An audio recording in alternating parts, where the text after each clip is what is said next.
On s'était arrêté la dernière fois, juste avant la proposition 30.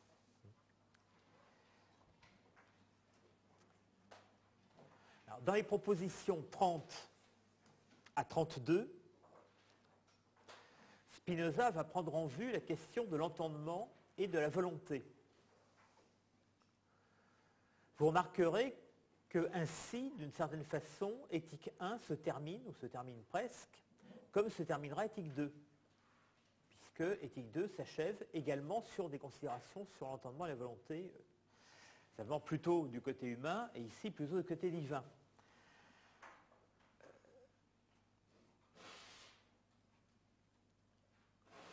Tout se passe donc comme si cette question du statut de l'entendement et de la volonté et de leur rapport entre eux était suffisamment cruciale aux yeux de Spinoza pour qu'il achève sur elle les deux premières parties de l'éthique. C'est-à-dire, au fond, tout ce qui concerne autre chose que la conduite humaine. Comme c'était les préalables les plus importants à l'étude de la conduite humaine, à la fois dans leur enracinement dans l'ordre général de la nature et dans l'analyse spécifique de l'homme. Mais dans éthique 1, ici, dans ces trois propositions, à la différence de ce qui se passera dans éthique 2, Spinoza n'énonce pas encore l'identité entre l'entendement et la volonté. Il les considère encore comme deux instances séparées, tout simplement parce qu'il s'appuie sur l'opinion commune concernant l'entendement et la volonté.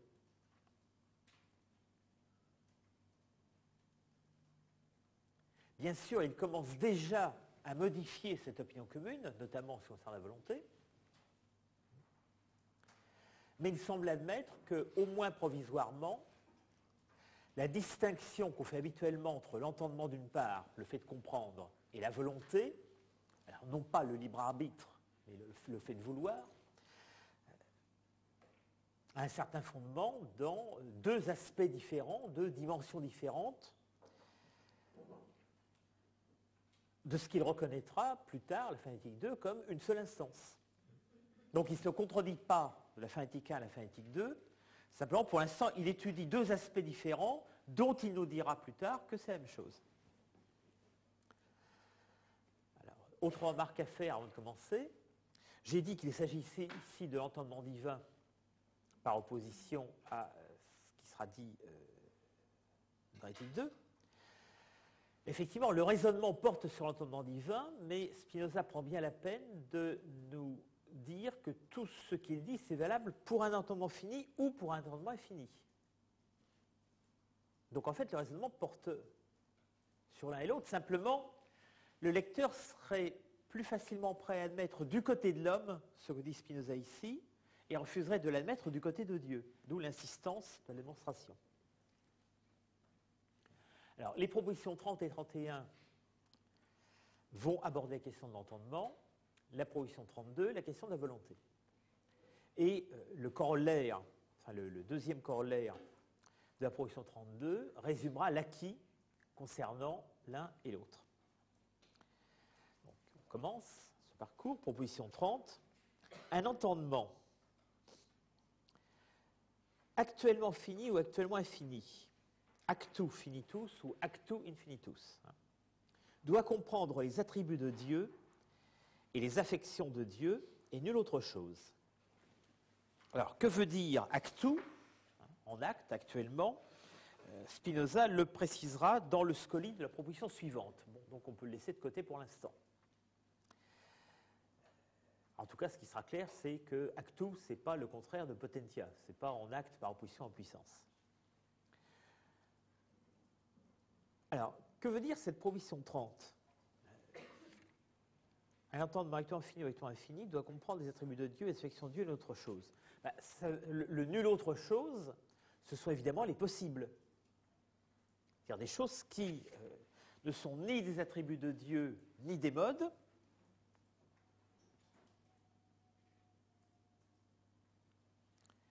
et qui seraient des possibilités qui n'adviendraient jamais à l'existence.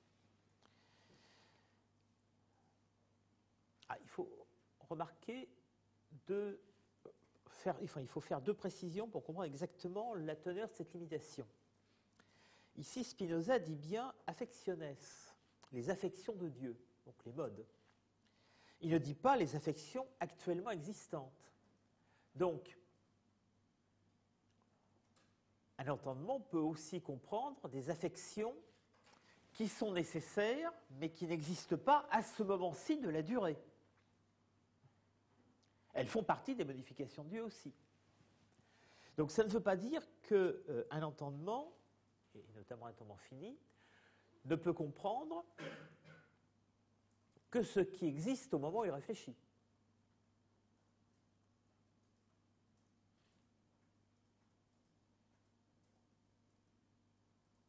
Deuxième précision, on pourrait objecter, et qu'en est-il des êtres de raison?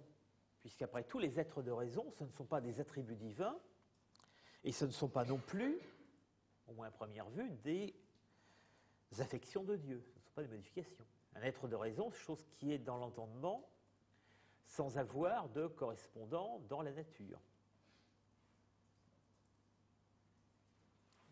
Or, les êtres de raison, ça n'est pas rien, puisque c'est le cas, par exemple, des êtres mathématiques sur lesquels Spinoza parmi lesquels Spinoza va chercher ses exemples préférés. Donc, est-ce que cette proposition 30 n'est pas en contradiction avec l'existence et l'usage des êtres de raison? Alors, vous remarquerez d'abord que Spinoza, ici, peut-être à cause de cela, ne dit pas intelligere, pour dire comprendre, il dit comprendere. Peut-être qu'il faut faire une distinction entre ce que Dieu intelligit et ce qu'il comprend au sens de contenir.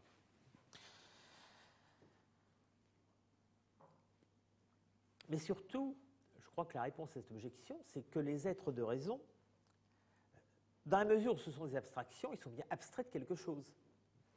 Donc, d'une certaine façon, les êtres de raison tirent leur statut du fait qu'ils sont abstraits à partir des affections réelles de la substance. Par exemple, le triangle mathématique est un être de raison, mais il est construit en faisant abstraction d'un certain nombre de propriétés concrètes des triangles réels qui existent in natura. Donc on ne peut pas opposer l'existence d'êtres de raison à cette proposition.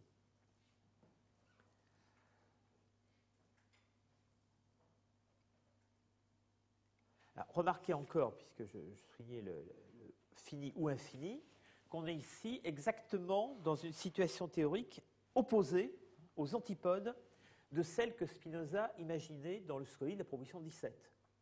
Dans le Scoli de 17, à propos de la volonté de l'entendement déjà, il imaginait ce qui se passerait si l'entendement de Dieu différait de celui des hommes de toute l'étendue du ciel, c'est-à-dire s'il y avait entre les deux une pure homonymie, comme entre le chien constellation céleste et le chien animal aboyant. Alors, c'était une hypothèse, et c'est simplement le raisonnement Spinoza était fait en se plaçant cette hypothèse, mais évidemment pas en l'acceptant comme authentique. Donc on voit qu'ici, clairement, pour lui, cette hypothèse est fausse. Et quand il exprime ce qu'il pense réellement, on voit bien qu'il n'y a pas de différence de ce point de vue entre entendement fini et entendement infini. Donc le mode de compréhension de l'entendement est le même qu'il s'agisse de Dieu ou qu'il s'agisse des modes finis. Or, le mode de compréhension, c'est précisément ce qui est essentiel dans l'entendement. Donc l'entendement humain et l'entendement divin ne sont pas du tout homonymes. Nous comprenons de la même façon que Dieu.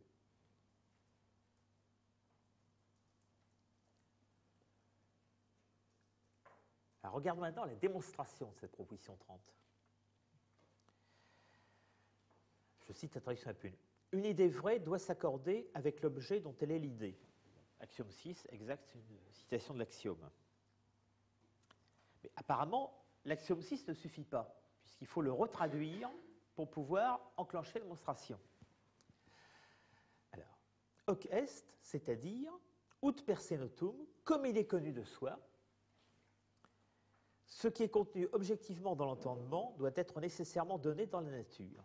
Alors pourquoi Spinoza éprouve-t-il besoin de traduire l'axiome 6 dans un autre langage? Et pourquoi fait-il fonctionner cette formule du per se notum, du il est connu de soi, dont on a vu que régulièrement elle renvoyait en fait au résultat des sciences de la nature? Regardons de l'autre côté de l'équivalence. Ce qui est contenu objectivement dans l'entendement, ça c'est pas nouveau, c'est la définition de l'idée par rapport à son idéa. Plutôt, c'est la définition du rapport entre l'idée et l'idéa. On l'a vu dès le traité info l'entendement que, suivant un usage classique, Spinoza utilise le terme d'objectif en ce sens. Alors, qu'est-ce qu'il y a de nouveau dans le deuxième terme de l'équivalence, c'est-à-dire du côté de la traduction? C'est ce qui est donné dans la nature. Debet necessario in natura dari. L'axiome 6 ne faisait aucune référence à cela. L'axiome 6 considérait les objets, des idées, sans plus. Alors, qu'est-ce qui s'est passé entre-temps? Qu'est-ce qui nous permet de traduire l'axiome 6 comme ça, en disant que c'est connu de soi? Eh bien, c'est tout simplement le fait que nous avons commencé à résumer les résultats de ces études scientifiques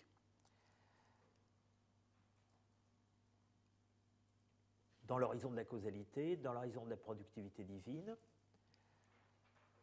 dans le fait que tout ce qui appartient à l'ordre de la nature. Et donc les deux termes qu'on voit apparaître désormais du côté de la traduction, c'est dari, être donné, ou il y a. On a vu que Spinoza l'utilise essentiellement dans un sens mathématique ou physique. Chez lui, c'est un terme qui renvoie à une science. Et natura, dont on sait maintenant que ça désigne la totalité de l'univers. Donc ce qui était dans l'axiome 6 simplement objet de l'idée devient maintenant contenu de la science. Contenu de la science, il connaît la totalité de la nature. Et on sait que cette totalité de la nature, elle est ordonnée suivant un ordre nécessaire. Donc il ne laisse pas de place au jeu des possibles.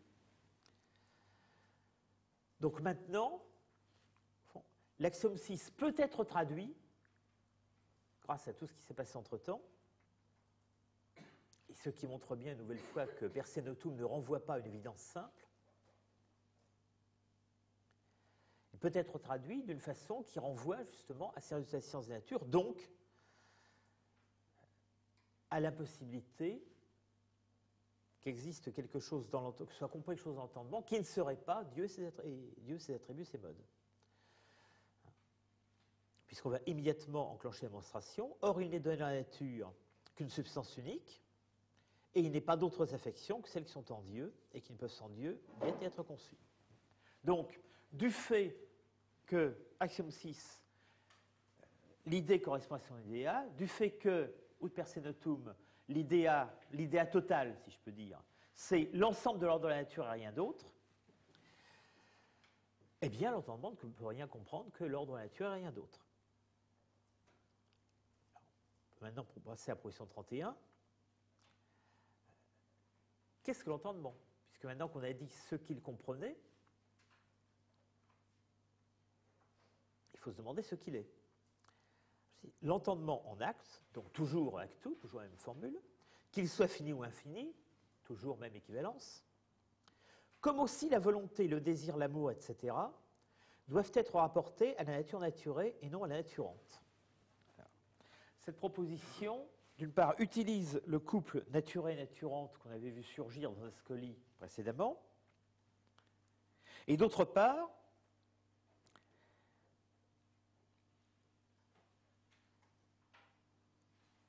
énonce une liste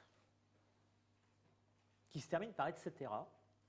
C'est-à-dire que l'entendement, la volonté, le désir, l'amour sont considérés comme une série de modes, liste qui n'est pas exhaustive.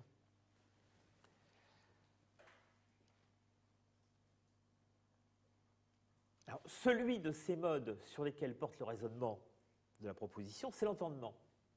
Mais ce qui est intéressant, c'est qu'il est mis sur le même plan que les autres pour l'instant. Et la preuve, c'est que celui qui est cité en second, la volonté, va être l'objet de la proposition suivante. Mais il faut remarquer que la liste ne s'arrête pas là. Après entendement et volonté, il y a désir, amour et peut-être d'autres encore. Et il n'est pas exclu que certains de ces modes soient infinis. Spinoza laisse complètement de côté ici la distinction entre fini et infini, donc la distinction entre les modes qui appartiennent aux attributs de Dieu ou les modes qui sont des modes de mode, c'est-à-dire qui caractérisent l'homme. Donc il peut peut-être y avoir une volonté infinie, un désir infini, un amour infini. Et on verra de fait dans l'éthique 5 qu'il y a quelque chose comme un amour infini. Sauf qu'à ce stade de notre raisonnement, nous ne pouvons pas encore le définir. Voilà. Quel est le contenu de la prohibition? Si je laisse de côté maintenant la liste. En ce qui concerne l'entendement, il s'agit de dire qu'il n'appartient pas à la nature naturante, donc il n'appartient pas à l'essence de Dieu. Il ne relève pas des attributs. Il appartient à la nature naturelle, donc il est un mode de l'un des attributs. Alors, autant Spinoza a l'air de s'aligner sur le vocabulaire des théologies traditionnelles quand il parle de l'entendement de Dieu, de la puissance de Dieu, de l'amour de Dieu, etc., autant en énonçant que l'entendement ne fait pas partie de la nature de Dieu, il est en rupture nette avec ces théologies. Alors, regardons la démonstration.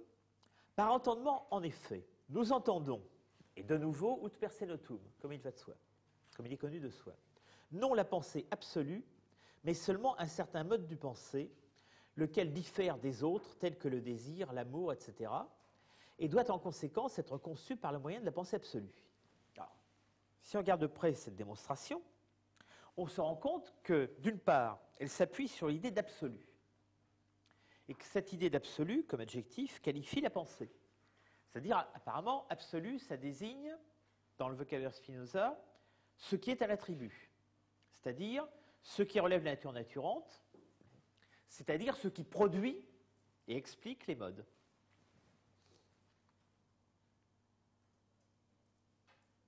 D'autre part, nous remarquons que, en fait, la démonstration contient déjà dans ses prémices ce qu'elle doit démontrer, puisqu'on admet d'emblée que l'entendement est un mode du pensée.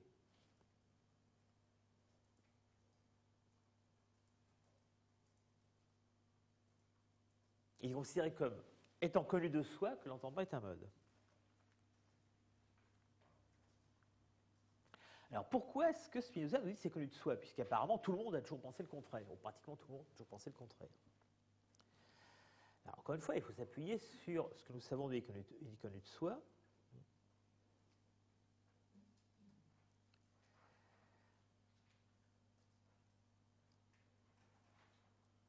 En le rangeant dans la série volonté, désir, amour, etc. Sauf que la volonté n'est plus là dans la démonstration. Nous sommes plus facilement portés à le considérer comme un mode parce que nous considérons assez volontiers le désir ou l'amour comme des modes.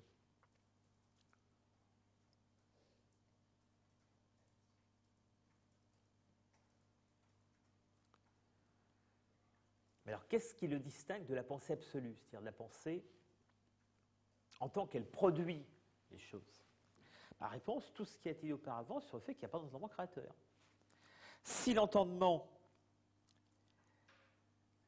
était la même chose que la pensée absolue, alors on pourrait dire qu'il y a un entendement créateur. Or, Spinoza a déjà établi que non. Donc, dans ce cas-là, s'il n'est pas créateur, il fait partie des effets d'un attribut. Et c'est pas très difficile de trouver quel attribut il s'agit, puisque, on l'a énoncé, il consiste à comprendre ou à intelliger, donc il relève l'attribut pensée. Alors, Scoli, alors maintenant Spinoza, après avoir deux fois de suite utilisé l'expression actu pour désigner l'entendement, revient sur ce terme qu'il utilisait comme allant de soi.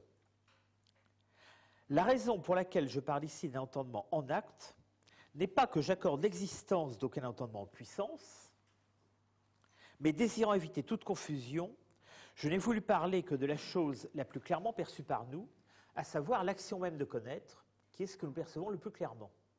Autrement dit, S'il a dit entendement en acte, ce n'est pas pour l'opposer à une espèce de réserve qui sera entendement en puissance. C'est pour parler de l'acte de comprendre. Nous ne comprenons jamais mieux ce qu'est l'entendement, nous ne comprenons jamais mieux ce qu'est l'intellection, que lorsque nous considérons l'acte de comprendre. Au fond, il est en train de redire ici l'idée centrale du traité de la réforme de l'entendement. Si nous voulons comprendre ce qu'est l'entendement, il faut regarder comment nous produisons des idées vraies.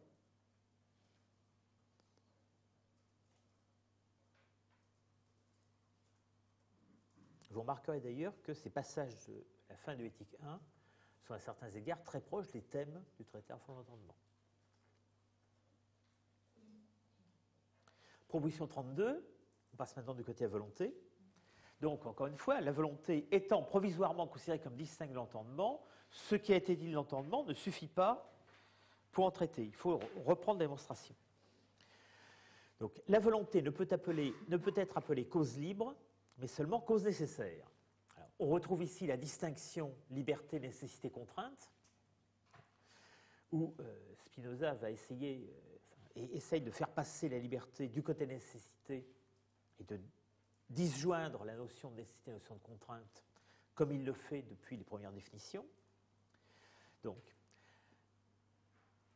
la volonté, de même que l'entendement, est un certain mode du pensée, et ainsi chaque volition ne peut exister et être déterminée à produire quelque effet, sinon par une autre cause déterminée, cette cause étant à son tour par une autre, ainsi infinie.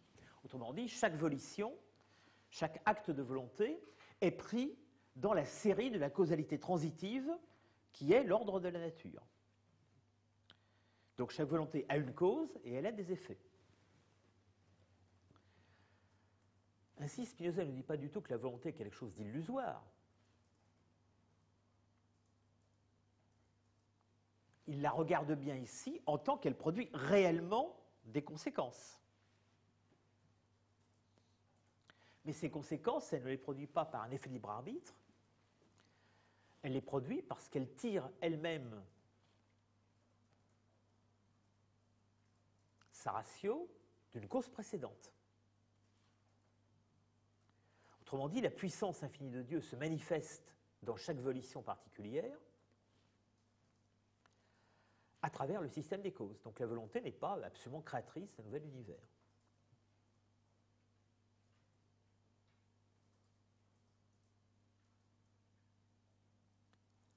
Alors, bien entendu, c'est vrai pour la volonté finie, mais pour le cas où il y aura une volonté infinie, c'est-à-dire une volonté infinie de Dieu, par exemple, bon, effectivement, ce sera le cas, puisqu'il y a un entendement infini de Dieu et que cet entendement est identique à la volonté.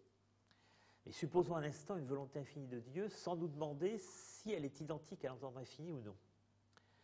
C'est la partie la plus... c'est la partie de la démonstration qui est le plus à rebours de l'usage commun.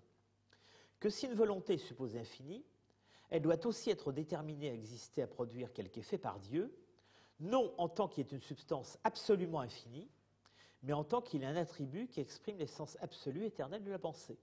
Autrement dit, même la volonté infinie de Dieu est un mode infini certes, mais un mode.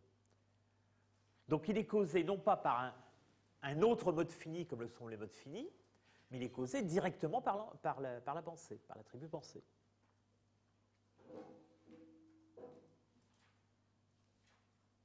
Donc s'il y a une volonté infinie, elle fait partie des modes infinis de l'attribut pensée, mais comme on sait, ces modes infinis sont eux aussi causés, sauf qu'ils sont causés directement par l'attribut au lieu de l'être par le jeu de l'ordre de la nature. Bon, deux corollaires. Alors, le corollaire 1 va de soi. Dieu ne produit pas ses effets par liberté à volonté, ça va de soi, puisque ce qu'on appelle la liberté à volonté, ce serait une volonté infinie qui serait totalement libre, au sens usuel du terme libre. Alors, tout ce qui vient d'être dit jusqu'ici, et notamment la proposition précédente, implique que Dieu produit ses effets par nécessité. Donc, il peut bien dit être libre, mais pas au sens usuel du terme. Corollaire 2. Alors, ce corollaire porte à la fois sur la proposition 32 et sur les deux précédentes. Il sert de conclusion à ce groupe de propositions dont il résume l'acquis, à savoir que ni l'entendement ni la volonté n'appartiennent à la nature de Dieu. En effet, puisque aussi bien l'entendement, dans les positions 30-31, que la volonté, en position 32, sont des modes, ils appartiennent à la nature naturelle et non pas à l'essence de Dieu qui constitue la nature naturante. Ils sont des effets des attributs et non pas des attributs.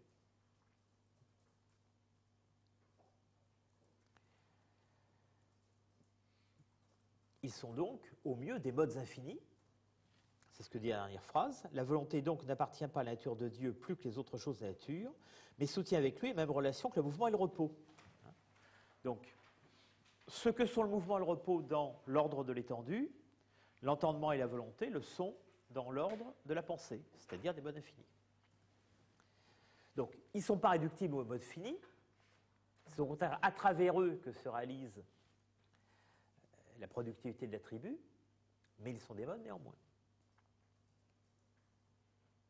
Donc, par ces positions 30 et 32, on a réduit l'entendement et la volonté, y compris divin, au statut de mode, même si ce sont des modes infinis. On laisse de côté pour l'instant la question de savoir si la volonté infinie, premièrement, existe et deuxièmement, est un mode infini différent de l'entendement infini. Alors maintenant, restent les positions 33 à 36 qui concluent le livre et qui vont nous faire passer de la puissance de Dieu à la puissance des choses. Ou plus exactement, vont nous révéler comment la puissance de Dieu se déploie proprement en puissance des choses. C'est-à-dire comment la puissance des choses n'est pas autre chose que la puissance de Dieu.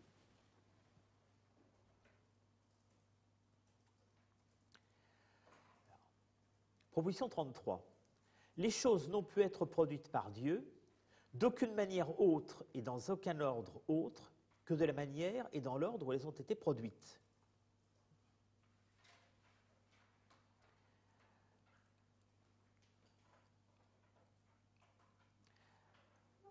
Alors, la proposition elle-même est intéressante, certes, mais ce qui est encore plus intéressant, c'est la démonstration. La démonstration ajoute à la proposition une intensité particulière dans la mesure où elle renvoie directement à la proposition 11, c'est-à-dire à celle qui démontrait l'existence de Dieu. Au fond, c'est par le même argument par lequel nous démontrons l'existence de Dieu que nous démontrons qu'il n'aurait pu produire les choses autrement. Donc il n'y a qu'un seul univers possible, qu'il n'y a pas d'autres univers possibles que l'univers réel. Alors pourquoi ?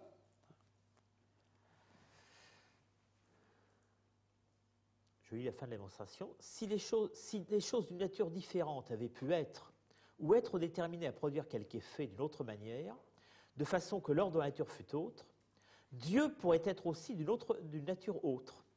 Et par suite, proposition 11, cette autre nature aussi devrait exister, puisque le simple fait qu'on conçoive une nature divine fait qu'elle existe. Et il pourrait y avoir en conséquence deux ou plusieurs dieux, ce qui, etc., est absurde. Donc, c'est quand même assez étonnant comme démonstration, puisque ça revient à faire jouer la démonstration même de l'existence de Dieu pour prouver que s'il y avait plusieurs ordres de la nature, alors il y aurait plusieurs dieux. Ce qui revient à identifier avec une intensité jamais atteinte jusque-là, Dieu à l'ordre de la nature. Dédoubler ou multiplier l'ordre de la nature, donc dire qu'il y a plusieurs univers possibles, ça revient à dédoubler, multiplier Dieu. Si on comprend cette proposition de l'intérieur, cela implique bien que l'ordre de la nature n'est pas une conséquence de l'existence divine, mais qu'il est la même chose que cette existence divine. Ou réciproquement, que l'existence divine n'est pas autre chose que l'ordre de la nature, ou plutôt la puissance qui produit cet ordre, la puissance dans laquelle cet ordre se produit.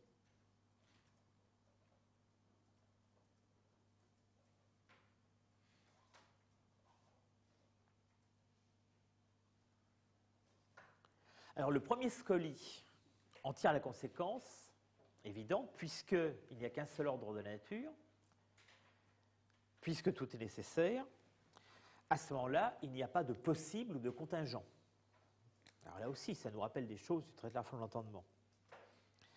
Ayant montré par ce qui précède, plus clairement que la lumière du jour, qu'il n'existe absolument rien dans les choses, à cause de quoi elles puissent être dites contingentes, je veux maintenant expliquer en quelques mots ce que nous devons entendre par contingent, et d'abord ce que nous devons entendre par nécessaire et impossible.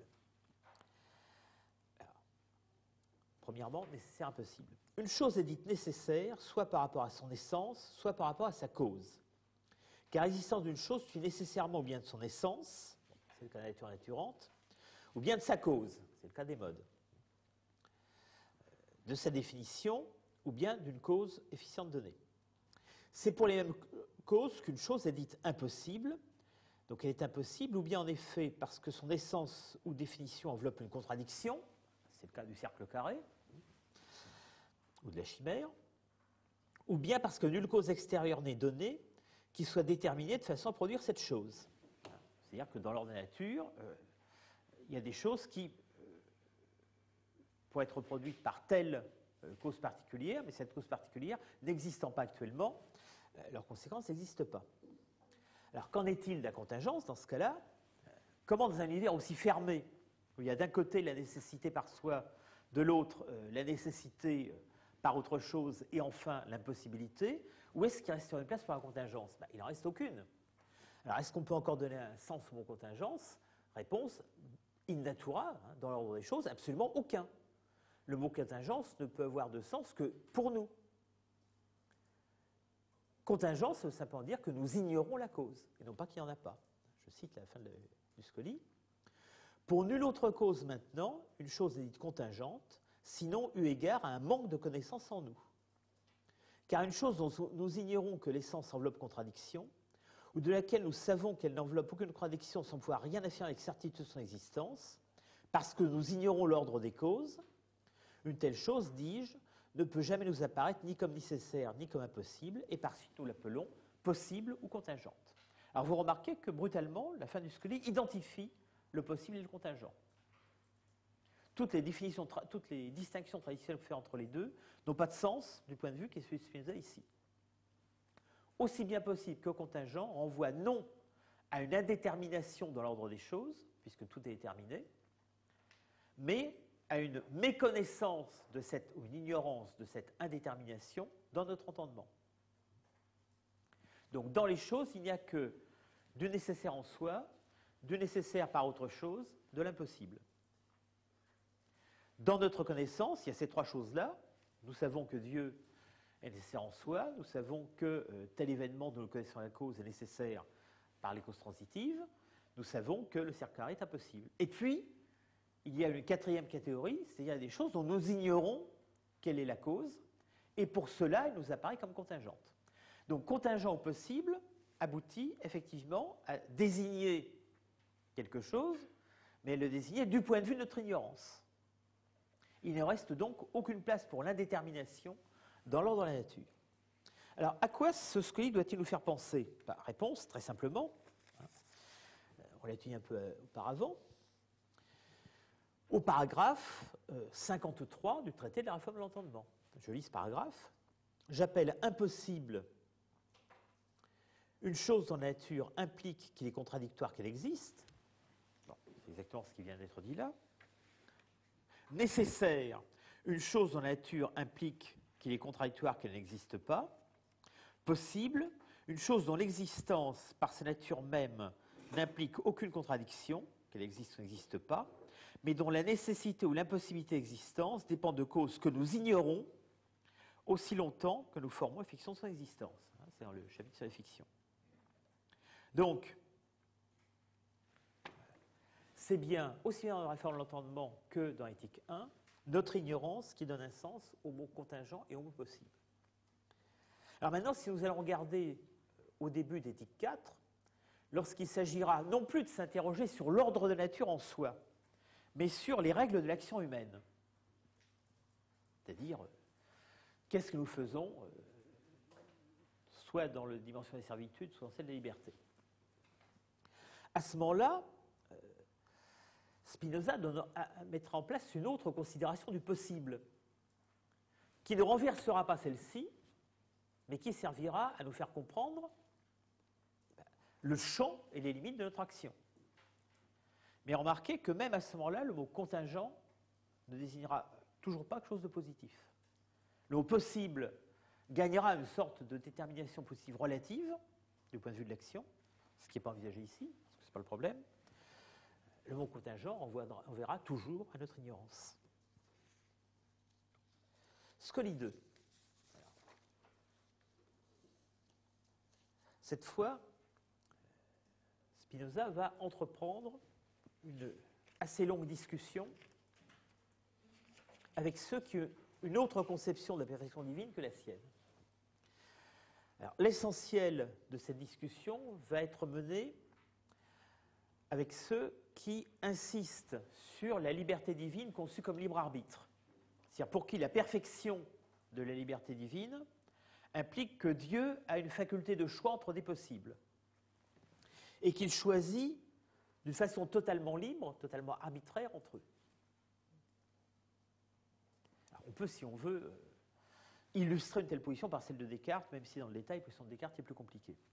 Et puis, à la fin du Scollie, il va comparer cette position à une autre, celle qui consiste à dire, là aussi, que Dieu choisit, mais qu'il choisit non pas librement, mais en ayant égard au meilleur. Bon, c'est une position qui sera celle de Leibniz.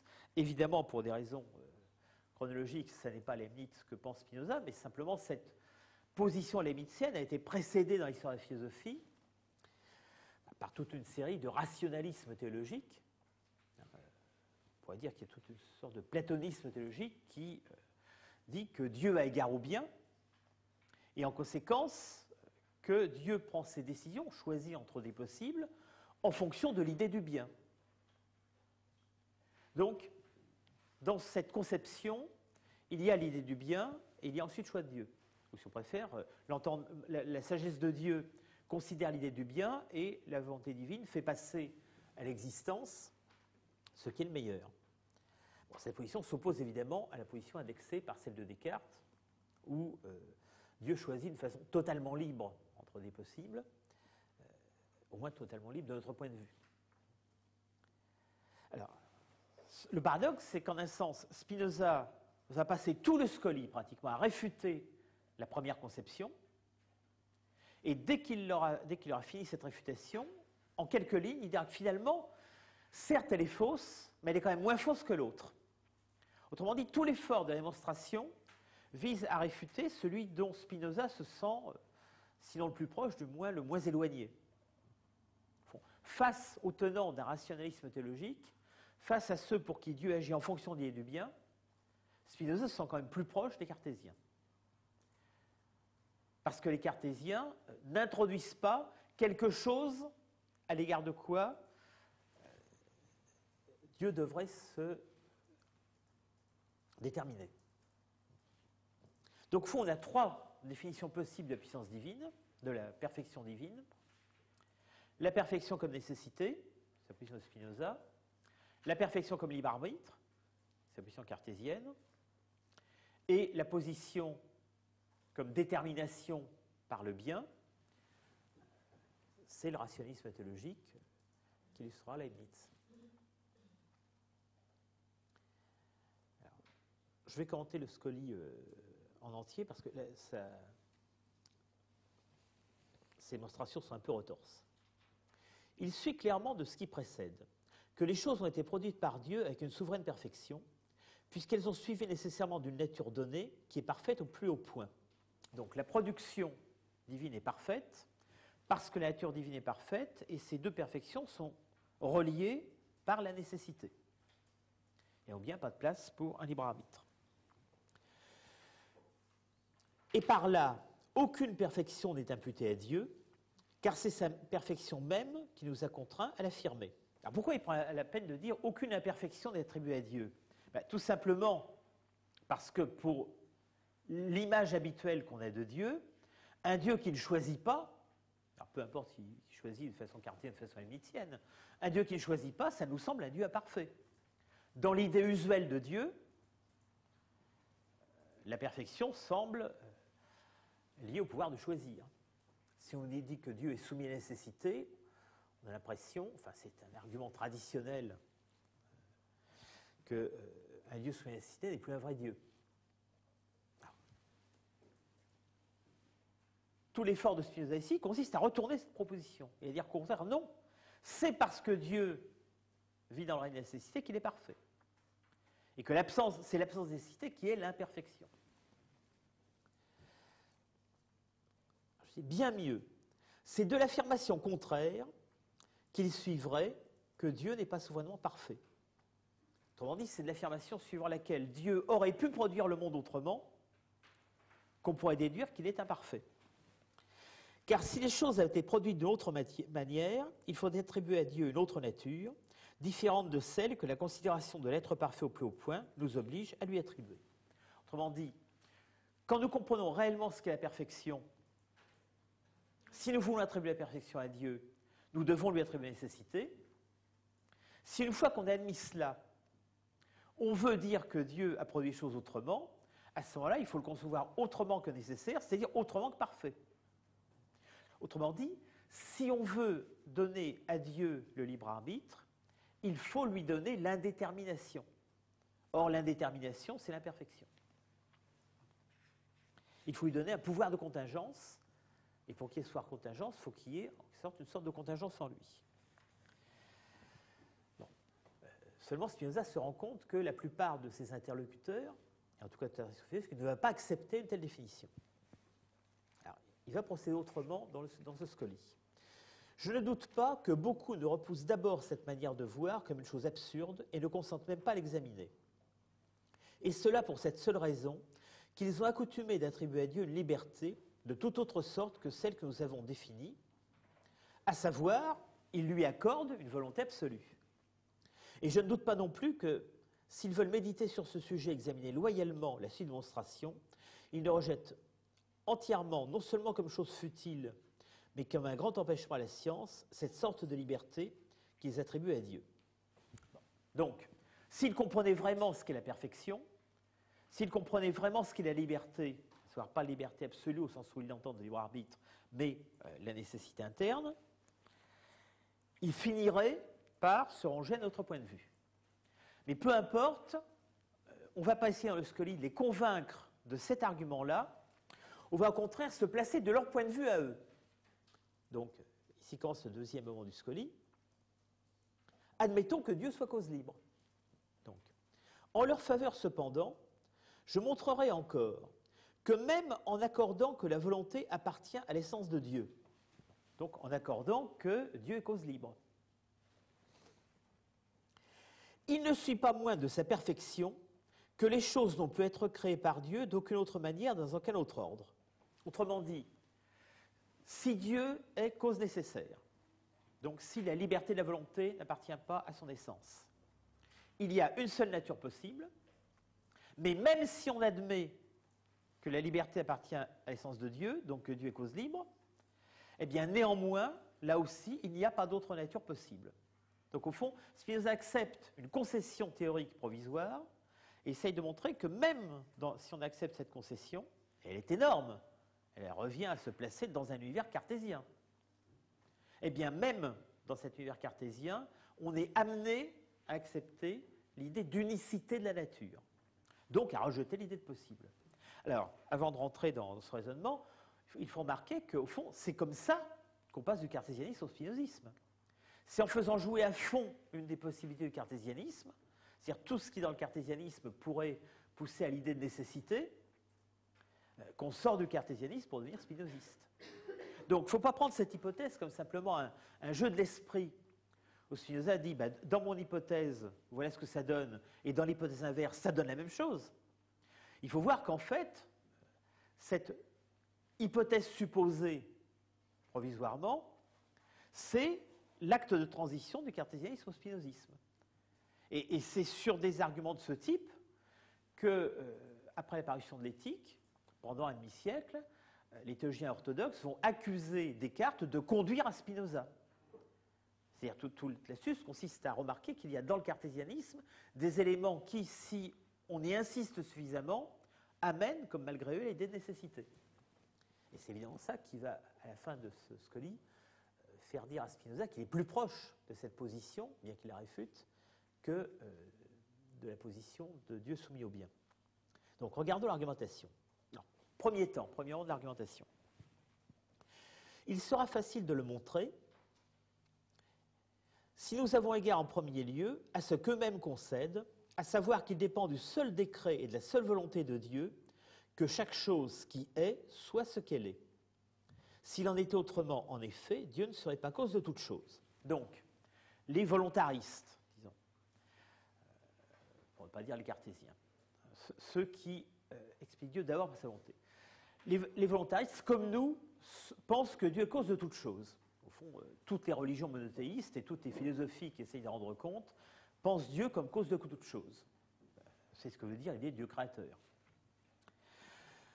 Or, pour eux, Dieu est cause de toute chose par sa volonté. C'est la différence avec nous. Donc, c'est par cette volonté divine que chaque chose qui est ce qu'elle est. Donc, là où Spinoza dirait c'est par la nécessité divine que chaque chose qui est ce qu'elle est, le volontariste dit c'est par la volonté divine que chaque chose qui est ce qu'elle est. Donc, premier temps du raisonnement, à cette volonté divine est donc assignée à la fois la causalité sur les choses et leur détermination.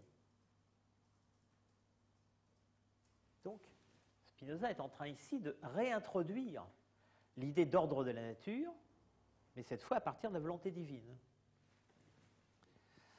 Deuxième temps du raisonnement. En second lieu, ils accordent aussi que tous les décrets de Dieu ont été arrêtés par Dieu même de toute éternité. S'il en était autrement, de l'imperfection et de l'inconstance seraient imputées à Dieu. Donc, le deuxième temps du raisonnement consiste encore une fois à s'appuyer, même pas spécialement sur une thèse cartésienne, mais sur les théologies monothéistes en général, et encore une fois sur la philosophie qui en rendre compte, donc le cartésianisme. Dieu est immuable, la volonté divine est immuable. Donc, d'un côté, Dieu est cause de tout et cause de la détermination des choses, et d'un autre côté, Dieu est immuable. S'il n'était pas immuable, il y aura en lui de l'indétermination, ou dans le langage théologique, de l'imperfection et de l'inconstance.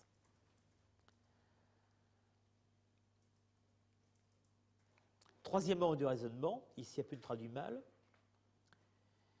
il faudrait traduire « Or, comme dans l'éternité, il n'y a ni quand, ni avant, ni après. » Donc, vous reconnaissez que c'est ainsi en éternité, mais l'éternité implique qu'il n'y a ni antériorité, ni postériorité. Il suit de là, c'est-à-dire de la seule perfection de Dieu, que Dieu ne peut, ni n'a jamais pu décréter autre chose. En d'autres termes, que Dieu n'existe pas antérieurement à ses décrets et ne peut exister sans eux. Autrement dit, si on admettait que Dieu a pu à un certain moment donné choisir cet ordre-nature-là contre un autre ordre possible, ça veut dire qu'il y a eu dans l'éternité un avant qui sera antérieur à la détermination.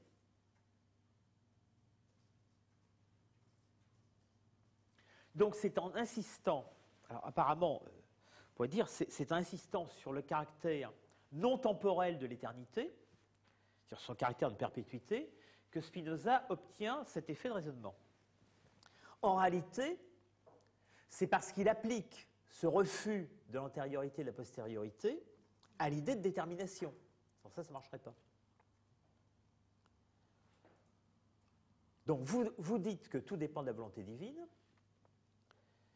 vous acceptez l'idée que Dieu ne change pas, donc Dieu a toujours déjà voulu ce qui existe actuellement.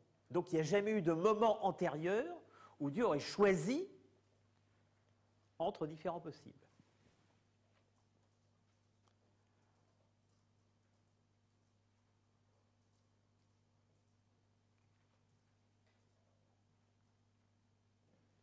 Alors, ici, les adversaires, c'est-à-dire le volontariste, vont essayer de contourner, enfin, c'est-à-dire Spinoza envisage une position de repli des volontaristes. Ils vont essayer de contourner l'argumentation par l'antériorité et la postériorité en attaquant sur la question de l'imperfection. Mais diront-ils, quand même on supposerait que Dieu eût fait une autre nature des choses, ou qu'il eût de toute éternité décrété autre chose sur la nature et son ordre. Donc là, on n'admet pas que ce soit avant, on admet que ça aurait été une possibilité de toute éternité, même s'il n'y a jamais eu de choix temporel. Il ne s'en suivrait en Dieu aucune imperfection. Je réponds qu'en disant cela, ils accordent que Dieu peut changer ses décrets. Car si Dieu avait décrété sur la nature et sur son ordre autre chose que ce qu'il a décrété, c'est-à-dire s'il avait, au sujet de la nature, voulu et conçu autre chose, il aurait eu nécessairement un entendement autre que n'est maintenant le sien et une volonté autre que n'est maintenant la sienne. Autrement dit, si vous me répondez, bien entendu, il n'y a jamais eu de moment antérieur dans lequel Dieu a pris la décision, il a toujours déjà prise, mais il aurait pu de toute éternité en prendre une autre, réponse, ça veut donc dire que, au moins dans un instant logique, il y aurait eu un Dieu avec un entendement autre, distinct de l'entendement et de sa volonté que nous voyons maintenant réalisé dans l'ordre de la nature. Et s'il est permis d'attribuer à Dieu un autre entendement et une autre volonté, sans pour cela rien changer à son essence et à sa perfection, pour quelle cause ne pourrait-il actuellement changer ses décrets aux choses créées tout en restant également parfait? Autrement dit, si vous admettez que sa perfection n'implique pas la nécessité dans l'ordre du toujours déjà, à ce moment-là, elle ne l'implique pas non plus maintenant. Et dans ce cas-là, votre Dieu n'est pas immuable.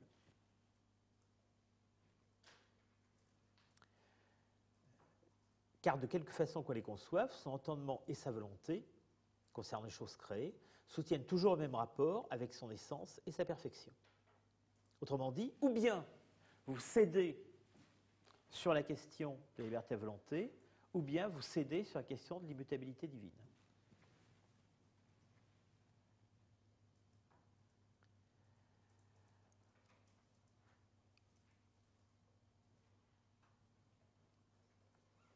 Alors, troisième série d'arguments maintenant. Ensuite, tous les philosophes, à ma connaissance, accordent qu'il n'existe pas en Dieu d'entendement en puissance, mais seulement un entendement en acte. Puis donc que son entendement et sa volonté ne se distinguent pas de son essence, ainsi que tous l'accordent, il suit de là encore que si Dieu avait eu un autre entendement en acte et une autre volonté, son essence aussi eût été nécessairement autre, et par suite, comme j'ai d'abord conclu, si les choses eussent été produites par Dieu autrement qu'elles le sont actuellement, l'entendement de Dieu et sa volonté, c'est-à-dire son essence, devraient être autres, ce qui est absurde. Ce qui est une autre façon de présenter l'argument de la pluralité des dieux. Si vous admettez qu'il peut y avoir plusieurs ordres dans la nature, alors il peut y avoir plusieurs entendements et volontés divins, puisque l'entendement et la volonté divine ne sont pas autre chose qu'elles sortent dans la nature. Alors il y a plusieurs essences divines, ou au moins la possibilité de plusieurs essences divines, donc la possibilité de plusieurs dieux.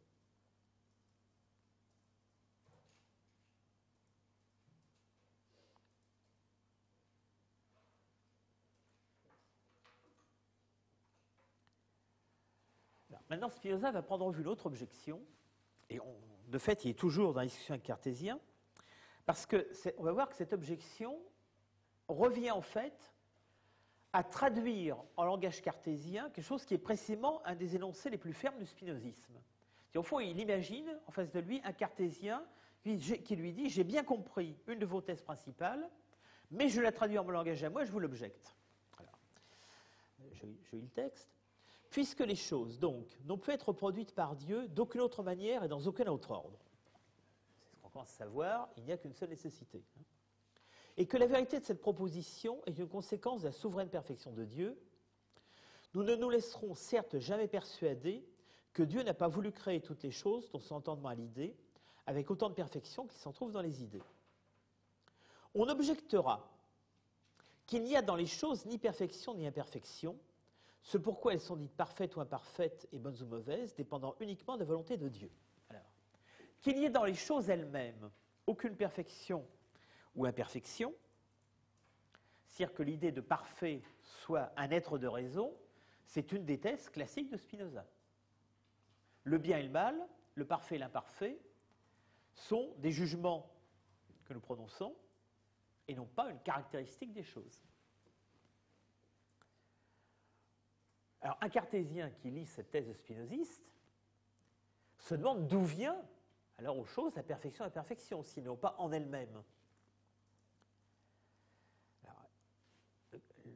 Le cartésien volontariste répondra, si elles ne l'ont pas en elles-mêmes, elles l'ont comme conséquence de la volonté de Dieu. Donc c'est bien la lecture cartésienne d'une thèse spinoziste.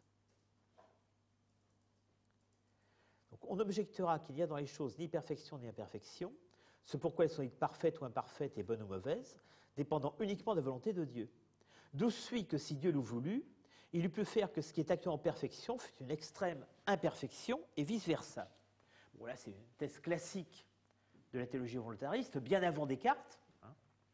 Ça consiste à dire que si Dieu avait voulu, par exemple, le vol, l'inceste, le meurtre auraient pu être des bonnes actions, et au contraire, la reconnaissance, la vertu, etc., auraient pu être des mauvaises actions. C'est-à-dire que l'univers moral est créé par Dieu de la même façon que l'univers physique. Donc, dans ce type de volontarisme théologique, Dieu crée l'assignation de certaines choses ou de certains actes au bien ou au mal, au parfait, à l'imparfait, de façon aussi incompréhensible pour nous qu'il crée l'univers physique.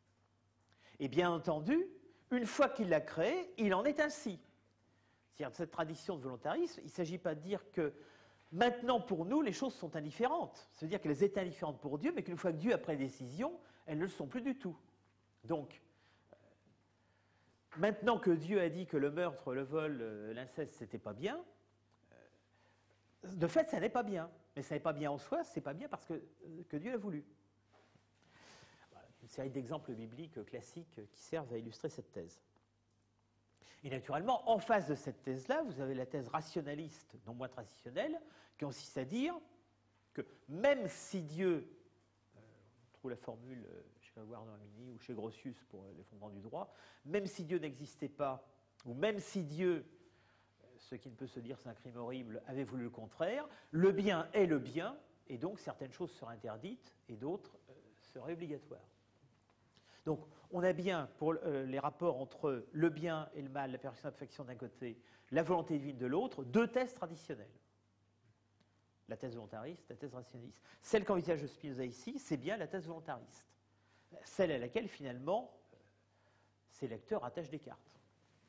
Sauf que vous remarquerez que Descartes insiste jamais beaucoup, même si elle est de fait logique, cohérente avec ses thèses, Descartes n'insiste jamais beaucoup sur l'aspect moral de cette création de vérité éternelle. Ce qui intéresse beaucoup plus, c'est la création de vérité éternelle logique et mathématique. Donc, mais qu'est-ce donc autre chose qu'affirmer ouvertement que Dieu, qui a nécessairement l'idée de ce qu'il veut par la volonté, faire qu'il ait des choses, une idée autre que celle qu'il en a. Ce qui, je viens de le montrer, est une grande absurdité. Autrement dit, accepter que la perfection et l'imperfection, le bien et le mal, viennent de la volonté divine, ça revient à dire, à affirmer ouvertement, que Dieu veut que les choses se comportent autrement qu'elles ne sont.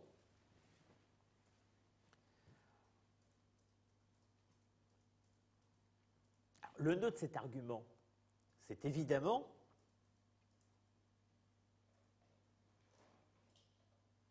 que l'entendement divin est un mode. C'est-à-dire que l'entendement divin n'est pas créateur, mais enregistre ce que sont les choses. Enregistre ce qu'est la puissance divine. Je puis donc retourner contre leur argument, et cela de façon suivante. Toutes choses dépendent de la puissance de Dieu. Pour que les choses puissent être autrement qu'elles le sont, il faudrait donc nécessairement aussi que la volonté de Dieu fût autre.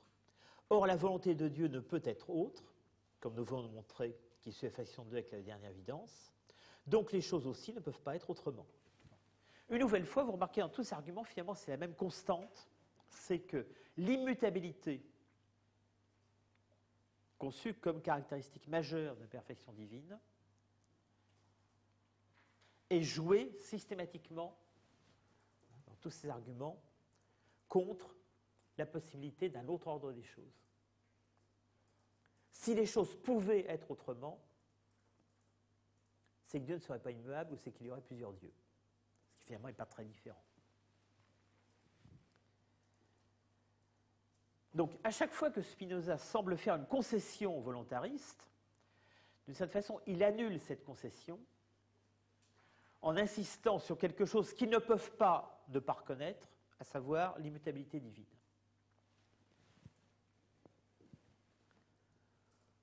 Alors, on pourrait poser la question inverse, comment un cartésien peut devenir spinoziste? Réponse, en insistant justement sur ce thème de l'immutabilité divine, qui est un thème accepté par le cartésianisme, et sur tout ce qui, dans le cartésianisme, est lié à ce thème.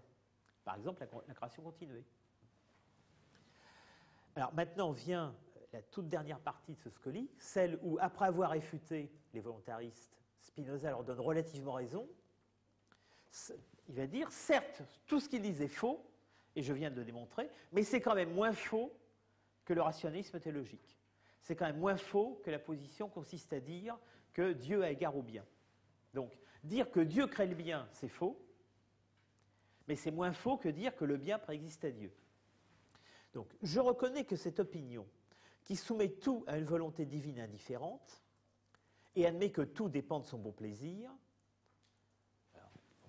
est-ce qu'il ne force pas l'expression en disant tout dépend du bon plaisir de Dieu chez les volontaristes? Est-ce que le terme de bon plaisir n'est pas exagéré?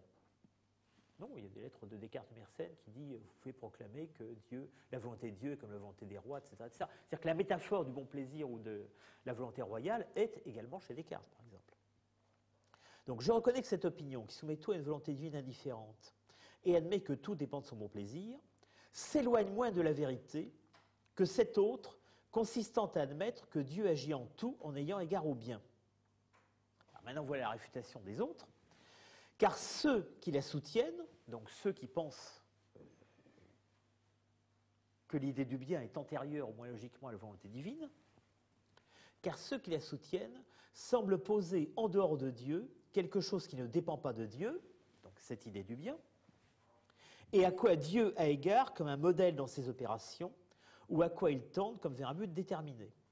Cela revient à soumettre Dieu au destin. Alors, la formule soumettre Dieu au destin, ça a l'air de faire référence aux philosophies antiques, ou à la religion grecque, on dit qu'au-dessus de Zeus, il y a l'ananké, la fatalité, etc., etc. Mais en même temps, l'argumentation consiste à dire, enfin l'argumentation n'est pas faite pour réfuter les philosophes antiques, elle est faite pour réfuter ceux des théologiens qui, en fixant antérieurement à la volonté divine une idée du bien, au fond, ne font que répéter le mouvement des philosophes antiques. Donc cela revient à soumettre Dieu au destin, c'est-à-dire à mettre un autre Dieu au-dessus de Dieu. Et rien de plus absurde ne peut être admis au sujet de Dieu que nous avons montré qu'il est la cause première, etc., etc. Alors, remarquez que cette objection faite à ce troisième camp, aux rationalistes théologiques, Descartes l'a déjà à peu près formulé en ces termes. Je cite, dans la lettre du 15 avril 1630 à Mersenne, Descartes dit, à propos de ceux qui refusent l'indifférence divine et prétendent que Dieu a égard au bien quand il crée le monde, donc que les vérités éternelles ne sont pas créées, Descartes dit à Mersenne, pour caractériser cette position-là, c'est en effet parler de Dieu comme d'un Jupiter ou d'un Saturne, c'est en effet parler de Dieu comme d'un Jupiter ou d'un Saturne, et l'assujettir aux Styx et aux destinées, que dire que ces vérités sont indépendantes de lui. Notez la formule parce qu'elle a ses caractéristiques. C'est en effet parler de Dieu comme d'un Jupiter ou d'un Saturne, c'est-à-dire comme les dieux de la mythologie païenne. C'est ces dieux qui ne sont pas tout-puissants. C'est en effet parler de Dieu comme d'un Jupiter ou d'un Saturne, et l'assujettir aux Styx et aux destinées, que de dire que ces vérités sont indépendantes de lui. Donc, prétendre que les vérités éternelles sont indépendantes de Dieu, qu'elles ne sont pas créées par lui, c'est au fond confondre le Dieu tout-puissant, du christianisme, du judaïsme, avec les dieux limités du paganisme qui effectivement étaient suspendus à la nécessité, au Styx. Vous savez que le fleuve Styx, dans la mythologie grecque, est censé représenter la nécessité divine, le fatalisme divin, à tel point que les dieux, quand ils jurent, jurent par le Styx. Ce qui revient à dire qu'ils reconnaissent le Styx, le fleuve des enfers, comme d'une façon représentant plus que la destinée. Alors, cette formule de Descartes, qui refuse de soumettre Dieu à quelque chose, serait-ce l'idée du bien, Spinoza pourrait la reprendre entièrement à son compte. La différence, c'est que pour échapper à ce rationalisme théologique, Descartes ne voit qu'une solution qui est l'indifférence divine, la libre création des vérités éternelles. Donc, Dieu choisit librement entre un certain nombre de possibilités, rien n'est au-dessus de lui, donc rien ne lui permet de faire un choix plutôt qu'un autre, et c'est donc par une liberté de sa volonté qu'il décide que 2 et 2 feront 4, qu'il n'y a pas de montagne sans vallée, etc., etc. Or, Spinoza pense, avec l'idée de nécessité, telle qu'il l'explicite, avoir trouvé une troisième solution, qui dispense Dieu à la fois de la dépendance à l'égard d'un être supérieur et de l'indifférence.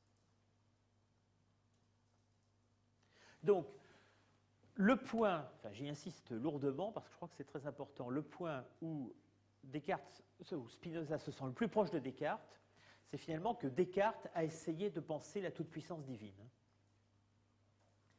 Donc, à un premier niveau, on peut dire Descartes se trompe quand il pense à la liberté de la volonté, mais à un deuxième niveau, si on va plus au fond de l'effort philosophique de Descartes, il faut voir que la méditation de la liberté de la volonté n'est chez Descartes qu'un moyen de penser le plus profondément possible, le plus positivement possible, la toute-puissance divine. Il faut donc approuver Descartes d'avoir essayé de penser l'idée de puissance, mais il faut essayer de la penser encore plus positivement que lui, en remplaçant la liberté de la volonté par la nécessité. Donc on peut dire que d'une certaine façon, c'est dans le cartésianisme même que Spinoza trouve cette idée positive de puissance.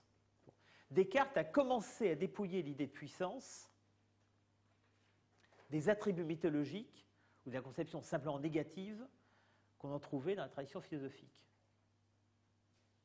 Paradoxalement, cette thèse fausse de la création des libres de vérité éternelle, cette thèse fausse de la liberté à volonté, sert à Descartes à approfondir ce que c'est que la puissance. Et Spinoza, au fond, ne veut pas faire autre chose. Simplement, il essaie de la penser encore plus positivement, encore plus de l'intérieur, et c'est ça qui l'amène à remplacer la liberté de la volonté par l'idée de nécessité. Donc, d'une certaine façon, effectivement, à ses yeux, on peut dire qu'il approfondit le mouvement cartésien. Et c'est pourquoi on peut dire, je cite là une thèse bien connue d'Alexandre Materon, que toute l'évolution de Spinoza, depuis ses premiers écrits jusqu'à la dernière formulation du système dans les premiers chapitres du traité politique, c'est l'approfondissement indéfini de cette idée de productivité divine ou de puissance divine, qu'il exprime en des termes de moins en moins cartésiens. Mais il faut bien voir qu'il ne peut le faire que parce qu'il est parti justement de cette interrogation cartésienne. Donc, avant d'être le contraire du cartésianisme, le spinozisme, sur ce point essentiel, se veut un approfondissement du mouvement qui a fait que Descartes rejetait la soumission de Dieu à un bien supérieur. Bon, maintenant, il nous reste 3 propositions qui vont justement penser cette idée de puissance et penser sa présence dans les créatures, dans les modes finis. Vous remarquerez que Spinoza va très vite maintenant, comme si maintenant tout était réglé. Il n'y a plus de scolie, les démonstrations sont rapides, et pourtant ce qui est dit n'est pas indifférent du tout. Proposition 34. La puissance de Dieu est son essence même. Donc effectivement, une fois qu'on a fait tout ce passage par le cartésianisme et la réfutation cartésienne de la soumission de Dieu au bien, on peut enfin dire ce qui est essentiel, à savoir la puissance de Dieu est son essence même. Donc ça veut dire que la puissance de Dieu n'est pas un attribut parmi d'autres. Donc ce n'est pas un attribut comme la pensée ou l'étendue, puisque la puissance de Dieu est l'essence, donc elle est ce qu'expriment les attributs. Autrement dit, la puissance de Dieu, on va la trouver dans l'étendue, dans la pensée et dans chacun des autres attributs. Et en même temps, elle n'est pas impropre au sens où elle est sur une des caractéristiques de Dieu parmi d'autres. Elle est son essence même, ça veut dire que Dieu est puissance.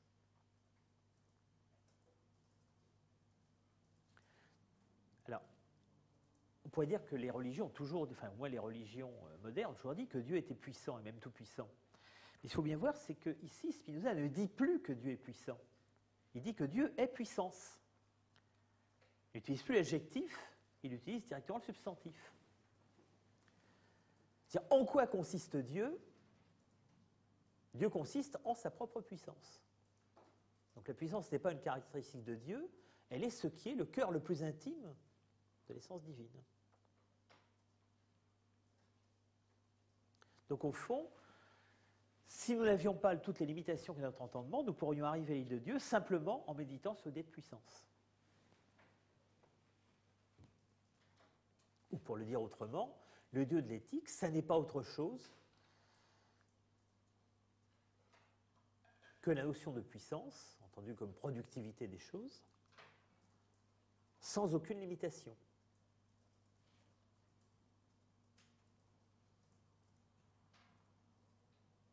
Alors, cette formule utilisée par la proposition 34, la puissance de Dieu et son essence même, on la retrouvera, avec référence à la proposition d'ailleurs, dans le Scoli de Éthique 2, proposition 3. Mais sous une forme légèrement différente. On lit en effet dans ce Scoli, de la troisième proposition du livre 2, j'ai montré, alors c'est une proposition infinitive, j'ai montré que potentiam dei potentiam nihil esse praeter dei essentiam actuosam, que la puissance de Dieu n'est rien d'autre que l'essence actuosa, active, actueuse, si vous voulez, de Dieu. Actuosa, ce n'est pas un terme latin courant. Ce n'est même pas un terme latin courant dans le lexique de Spinoza, je crois que c'est la seule fois où il l'utilise. Mais c'est clair que actuosa désigne l'essence de Dieu en tant qu'elle est active, en tant qu'elle est en acte, en tant qu'elle produit. Alors tout à l'heure, on avait vu que quand il disait l'intellect, l'entendement actu, il voulait dire par là non pas le contraire de la puissance, mais l'entendement en tant qu'il est en train d'opérer. L'entendement actu, c'est l'entendement au moment où il est en train de comprendre quelque chose. Eh bien là, on quitte la limite de l'attribut pensée, dans n'importe quel attribut, l'essence de Dieu, la puissance de Dieu, c'est son essence en tant qu'elle est en train d'opérer. C'est ça que veut dire actuosa. Donc, cet énoncé en position 34, l'équivalence entre l'identité entre puissance et essence, elle est précisée par sa reformulation dans le Scoli de 2.3. On pourrait dire pourquoi il y a deux termes alors, pourquoi Spinoza dit parfois puissance, parfois essence, si c'est la même chose. Parce que la puissance, c'est l'essence en tant qu'on la considère comme produisant, en tant qu'on la considère comme en acte. Encore une fois, donc la puissance, ça n'est pas une conséquence de Dieu, ce n'est pas une caractéristique parmi d'autres, c'est proprement ce qu'est Dieu.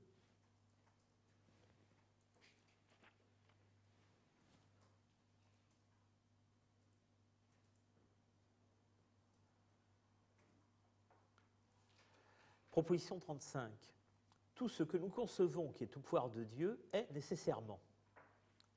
Alors, on peut avoir l'impression qu'il répète simplement la thèse de la nécessité. Mais si on regarde la démonstration, on se rend compte qu'en fait, cette proposition 35 s'appuie directement sur la précédente. Tout ce qui est au pouvoir de Dieu doit, par la proposition précédente, être compris en telle sorte en son essence qu'il en suive nécessairement et par suite est nécessairement. Autrement dit, il n'y a pas de réserve dans le pouvoir de Dieu. Remarquez qu'ici, Spinoza parle de la potestas de Dieu, non pas de la potentia. Alors, est-ce qu'il y a une différence entre les deux termes? C'est rare que Spinoza parle de la potestas dei. Il doit bien avoir une raison. En général, dans le vocabulaire de Spinoza, potentia, ça désigne la puissance, c'est-à-dire l'aspect ontologique de la production des choses. Et potestas, ça désigne le pouvoir. Et d'abord le pouvoir politique ou juridique. Parler de potestas Dei, ça revient donc en partie à se mettre sur le terrain de ceux qui conçoivent Dieu comme un roi. C'est-à-dire comme quelqu'un qui agit par libre arbitre. Donc la potestas Dei, ça serait le fait de pouvoir faire quelque chose, mais de pas le faire, enfin, de pouvoir faire une chose par volonté, donc de choisir entre plusieurs choses. Le roi peut décider de faire exécuter un condamné à mort ou au contraire de lui faire grâce. C'est ça, potestas Dei. Il a le choix entre deux solutions. Alors précisément, Spinoza n'utilise ici le terme de potestas que pour montrer qu'il n'y en a pas, qu'elle est au fond la même chose que la potentia, donc elle est soumise à la même nécessité, puisque tout ce que nous concevons qui est au pouvoir de Dieu est nécessairement. Donc Dieu ne choisit pas par sa potestas entre deux possibilités. Dès que quelque chose est en son pouvoir, ça n'a un sens de le dire que si on veut dire que c'est en son essence, puisque sa potentia est la même chose que son essentia, et donc, il est nécessairement.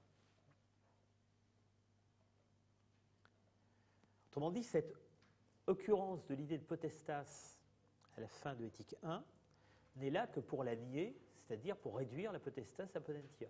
Donc c'est encore une façon de chasser la dernière possibilité d'une volonté divine libre et indépendante. Proposition 36. Rien n'existe de la nature de quoi ne suivent quelque effet. Démonstration, tout ce qui existe exprime en un mode certain et déterminé la nature et l'essence de Dieu. Autrement dit, tout ce qui existe exprime en un mode certain et déterminé la puissance de Dieu qui est cause de toute chose, et par suite, quelque effet en doit suivre. Autrement dit, la dernière proposition de Éthique 1 n'est plus une proposition sur Dieu, mais est une proposition sur la puissance de Dieu dans les choses. Vous pouvez dire que toute l'ontologie d'Éthique 1 consiste à parler finalement des res et non pas de Dieu lui-même. Tout ce long discours sur Dieu aura été un long détour pour ne dire que toutes les choses ont en elles la puissance divine. Donc que toutes les choses sont capables de produire exactement comme Dieu produit.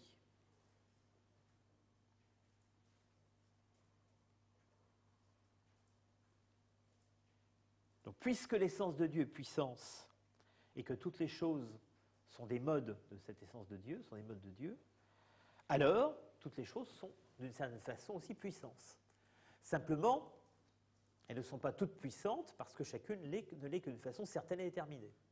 Donc la seule, au fond, on pourrait dire que chacune des choses, chacune des res qui constituent la nature, ont la même puissance de Dieu que Dieu, mais conçue dans la limite de leur détermination propre.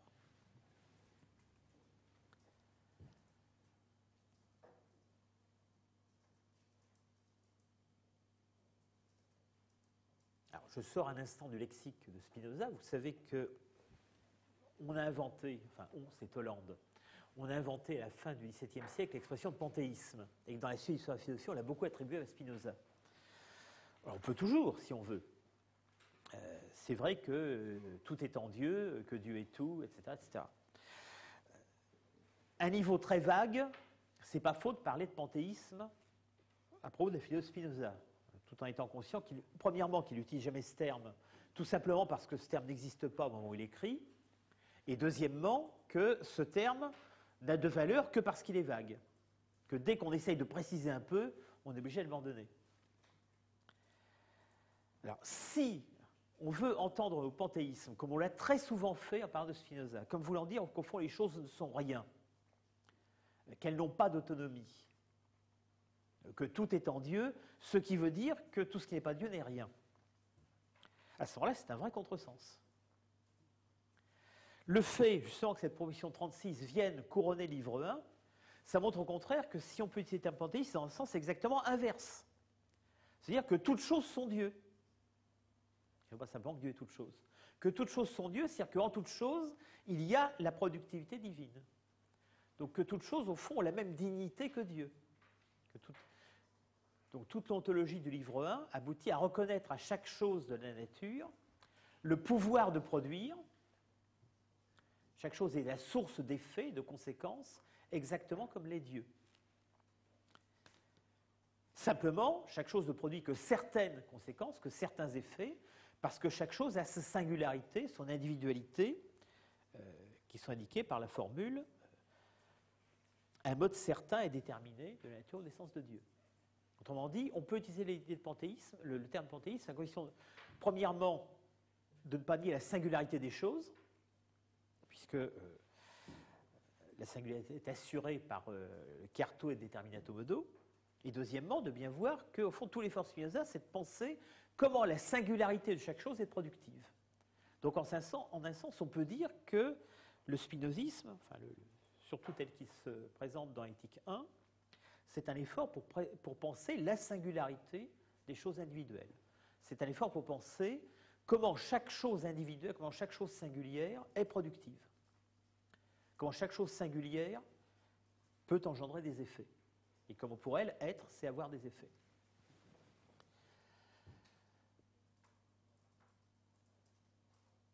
Donc, j'insiste, d'une certaine façon, tout ce parcours d'éthique 1 aura servi à cela, à arriver à cette proposition qui consacre la divinité des choses, c'est-à-dire leur puissance.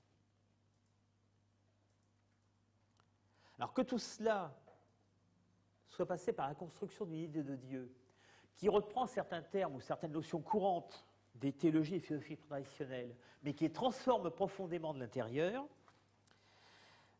ça implique que le lecteur qui arrive en fin de parcours, à la fois peut avoir suivi la démonstration et quand même être un peu étonné de ce à quoi il est arrivé. Alors c'est ce qui justifie que Spinoza, qui n'a pas mis de préface ou d'introduction, mette à la fin du livre un appendice pour faire le point et réfuter les préjugés. Donc on étudiera ça la prochaine fois, dans 15 jours. Oui. C'est pas la fin de l'éthique, mais c'est la fin du cours.